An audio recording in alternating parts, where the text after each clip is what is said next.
कि जोहार का मतलब क्या होता है कितने लोगों को पता है।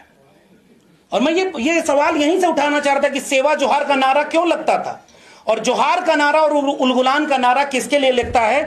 यह बात प्रोफेसर जितेंद्र मीणा ने अपनी किताब में भूमिका में लिखी है। इस किताब में भूमिका जो है वो बहुत महत्वपूर्ण है और इस भूमिका को बार बार पढ़ा जाना चाहिए।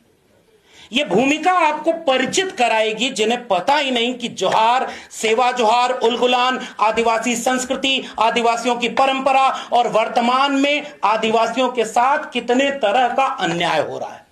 इस किताब की भूमिका में वो सारी बातें लिखी हुई और कानून के नाम पर किन लोगों ने जब कानून बनाया तो वो कानून विरासत, अस्तित्व और सांस्कृतिक और आर्थिक आधार के खिलाफ चला गया और फिर आंकड़ों के साथ ये दावा करती है कि एक समय जब जंगल को निजी संपत्ति घोषित किया गया तो आदिवासियों के ऊपर किस तरह का जुल्म हुआ। इसलिए भी इस किताब को जरूर पढ़ा जाना चाहिए। वर्णा सिस्टम जब आरोपित आप करते हैं और इस किताब को इसलिए भी पढ़ा जाना चाहिए कि इसमें राजा शंकर शाह और रघुनाथ शाह उनके बारे में बाकायदे एक अध्याय लिखा हुआ है और वो राजा हैं। छत्तीसगढ़ के इलाके में राजा वीर नारायण सिंह हैं, वो राजा हैं। गोंडवाना में रानी दुर्गावती हैं, वो रानी हैं। भीलवाड़ा राजकुमार रोज जी उसका पूरा आंदोलन चला रहे हैं कि भीलों का अपना एक पूरा राज्य बने क्योंकि वहां के वो राजा रहे। अगर वर्ण व्यवस्था में आदिवासी, दलित, पिछड़े सब शूद्र थे तो उनके बीच से राजा कैसे पैदा हुए।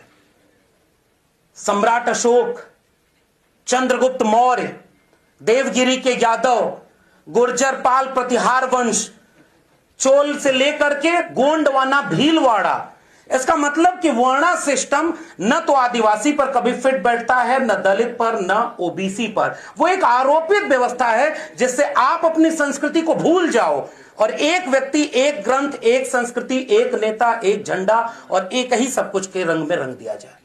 इसलिए भी इस किताब को पढ़ा जाना चाहिए। डॉक्टर बाबा साहब अंबेडकर, जयपाल सिंह मुंडा, बिरसा मुंडा से लेकर राम मनोहर लोहिया, भगत सिंह, तमाम लोगों का कर्ज है। इस किताब के जरिए उस कर्ज को पढ़ते हुए हमें लंबी लड़ाई के लिए अपने को तैयार करना होगा। मैं फिर से लेखक जितेंद्र मीणा को, प्रकाशक को और आप तमाम लोगों को धन्यवाद देता हूं कि ऐसे जगह पर हमने इस भूमिका निभाई। बहुत बहुत धन्यवाद।